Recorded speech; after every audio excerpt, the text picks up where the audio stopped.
আসসালামু আলাইকুম। একই ধরনের চিকেন মোমো আর কতই খাবেন। খাবারের ভিন্নতা আনতে এবং সকলকে ইমপ্রেসড করতে এই ক্যাবেজ মোমো একবার বানিয়ে খেয়ে দেখুন। এজন্য আমি একটা বাঁধাকপি নিয়ে নিয়েছি। বাঁধাকপির পেছনের শক্ত অংশটা আমি একটা ছুরির সাহায্যে কেটে নেব। নিয়ে আমি একটা একটা করে বাঁধাকপির থেকে পাতা ছাড়িয়ে নেব। এই কাজটা খুব সাবধানে করতে হবে যেন ফেটে বা ছিঁড়ে না যায়। যেহেতু বাঁধাকপির পাতা খুব নরম হয়ে থাকে, এজন্য অল্পতেই বাঁধাকপির পাতাটা ফেটে যেতে পারে। আপনারা যে কয়টা মোমো বানাবেন সে কয়টা পাতা ছাড়িয়ে নেবেন। এখন আমি একটা প্যানে 1 চা চামচ লবণ দিয়ে পর্যাপ্ত পরিমাণ পানি ফুটিয়ে নিয়েছি। নেওয়ার পরে একটা একটা করে বাঁধাকপি আমি খুব সাবধানে চেপে চেপে দিয়ে দেব ফুটন্ত গরম পানিতে। 1 থেকে 2 মিনিট পর পানি ঝরিয়ে পাতাগুলো আমি একটা একটা করে উঠিয়ে ফেলবো। এবার আমি মোমোর ভেতরের পুরের জন্য মুরগির বেস্টের পিস নিয়ে নিয়েছি। আপনারা চাইলে এখানে মুরগির যে কোনো সলিড পিস নিয়ে নিতে পারেন। আমি এখানে একটা ছুরির সাহায্যে মাংসগুলো কিমা করে নিচ্ছি। ব্লেন্ডারে ব্লেন্ড করে মাংসটাকে কিমা করে নিলে আমার কাছে অনেক রাবারই মনে হয় আর মোমোটা খেতেও ভালো লাগে না। চিকেনটা একদম পেস্ট হবে না, একটু দানাদার থাকবে। এখন আমি একটা মিক্সিং বলে চিকেনের কিমা নিয়ে নিয়েছি। এখন এর ভেতরে দিয়ে দিব পেঁয়াজের পাতা কুচি করে দিয়েছি, গাজর গ্রেট করে দিয়েছি, ক্যাপসিকাম কুচি দিয়েছি, মরিচ কুচি করে দিয়েছি, সামান্য লবণ, গোলমরিচের গুঁড়া, আদা ও রসুন বাটা ও সামান্য পরিমাণ সয়া সস। আর দিয়ে দিচ্ছি ফুটন্ত গরম তেল। দিয়ে একটা চামচের সাহায্যে ভালোভাবে মিশিয়ে নেব। যেহেতু তেলটা অনেক গরম, একদম ফুটন্ত গরম। তারপর হাত দিয়ে ভালোভাবে মাখিয়ে নেব। পুরটা রেডি হয়ে গিয়েছে। এখন আমি আগে থেকে ভাপ দিয়ে রাখা পাতাগুলো মোমোর জন্য শেপ দিয়ে নেব।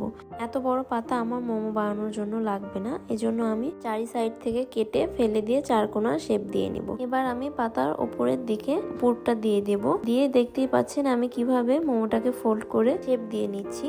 একদমই খুব সহজে এই মোমোটা বানিয়ে নেওয়া যায়। শেপ দেওয়াও খুব সহজ অন্যান্য মোমোর থেকে। আপনাদের বোঝার সুবিধার্থে আমি আরেকটা মোমো বানিয়ে দেখাচ্ছি। ভালোভাবে লক্ষ্য করলে আপনারা বুঝতে পারবেন আমি মোমোগুলোকে কিভাবে শেপ দিয়ে নিয়েছি। একইভাবে আমি সবগুলো মোমো বানিয়ে নিয়েছি। চুলায় একটি পাত্রে আমি পর্যাপ্ত পরিমাণ পানি ফুটিয়ে নিয়েছি। এরপর একটি স্টিমার দিয়ে সব মোমোগুলো দিয়ে ঢাকনা দিয়ে ঢেকে 10 মিনিট স্টিম করে নিব। এখন আমি তৈরি করে নেব চিলি অয়েল সস। এর জন্য প্রথমে আমি 1 চা চামচ চিলি ফ্লেক্স, 1 চা চামচ গুঁড়া মরিচ, 1 চা চামচ রসুন কুচি ও 1 চা চামচ সাদা তিল দিয়ে আমি এখানে ফুটন্ত গরম তেল হাফ কাপ দিয়ে দিব। দিয়ে ভালোভাবে মিক্স করে নেব। একেবারে ঠান্ডা হয়ে গেলে আমি একটি ছাঁকনির সাহায্যে ভালোভাবে ছেঁকে নেব। এই যে তৈরি হয়ে গেল চিলি অয়েল। এখন আমি এটাকে মোমোর সস বানানোর জন্য রেডি করে নিব। এখানে দিয়ে দিব পেঁয়াজের ফুলকা কুচি করে, 1 চা চামচ সাদা তিল, 1 চা চামচ চিনি, সামান্য পরিমাণ লবণ, একটু সয়া সস, 1 চা চামচের মতো রসুন কুচি, 1 চা চামচ টমেটো সস, 1 চা চামচ ভিনেগার ও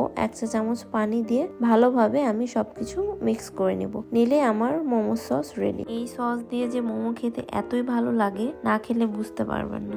স্টিম করার পর আমার মোমোগুলো রেডি হয়ে গিয়েছে। এই অবস্থাতে মোমোগুলো খাওয়া যাবে, কিন্তু আমি একটু ফ্রাই করে নিব। এই জন্য আমি একটি প্যানে বাটার দিয়ে দিয়েছি। বাটারটা যখন মেল্ট হয়ে যাবে তখন আমি স্টিম করা মোমোগুলো একটা একটা করে দিয়ে দিব। মোমোগুলো আমি একটু শ্যালো ফ্রাই করে নেব। মোমোগুলো কিন্তু একদম ডিপ ফ্রাই করা যাবে না। আমি কয়েক সেকেন্ড মোমোগুলো একটু ফ্রাই করে নিয়ে, মোমোগুলোকে যে ফ্রাই করতেই হবে এর কোনো মানে নেই। আপনারা চাইলে স্টিম করেই খেয়ে নিতে পারেন, কিন্তু আমার কাছে মনে হয় যে একটু শ্যালো ফ্রাই করে নিলে মোমোগুলো খেতে বেশি ভালো লাগে, যে কারণে আমি একটু শ্যালো ফ্রাই করে নিয়েছি কয়েক সেকেন্ডের মতো। এখন আমি একটা একটা করে সব মোমোগুলো উঠিয়ে ফেলবো। তো খুব সহজেই রেডি হয়ে গেল ক্যাবেজ মোমো। এমন নতুন নতুন রেসিপি পেতে চাইলে আমার পেজটি ফলো দিয়ে পাশেই থাকবেন। আল্লাহ হাফেজ।